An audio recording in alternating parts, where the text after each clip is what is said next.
Καλησπέρα, για την ντάμα κούπα θα φιλμάρουμε άλλο ένα βιντεάκι. Δηλαδή για να το δούνε. Έχω εδώ τις 4 ντάμες και σε αυτό εδώ το πακετάκι έχω κάποιους αριθμούλιδες. Θα τους μετρήσουμε τώρα. Πίσω από τις ντάμες έχω 2, 3, 4 και το 5. 5, 4, 3, 2 δηλαδή. Κύριε Μαλακίου, 5, 4, 3, το 2 το κρατάω και το βάζω πάνω. Θα συμφωνήσει εδώ ο αγαπητός καμεραμάν ότι έχω 4 ντάμες και το 2 εδώ.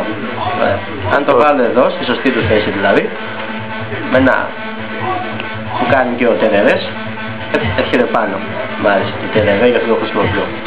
Τώρα έχω πάρει τις 4 ντάμες εδώ. Θα πάρω το τριάρι, 1, 2, 3, θα το βάλω στη σωστή του θέση, έτσι. Και με το κλασικό κόλπο του τερερέ, έτσι, το τριάρι έρχεται πάλι πάνω. Ενδιαφέρον.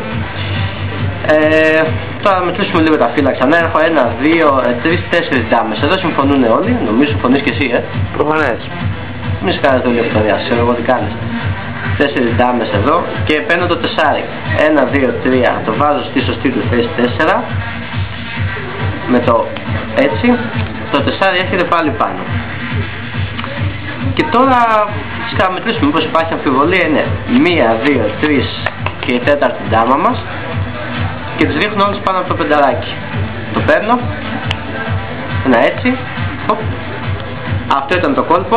Οι 4 ντάμες είναι όλες εδώ όπως βλέπετε. Για την ντάμα κούπα, να είστε καλά.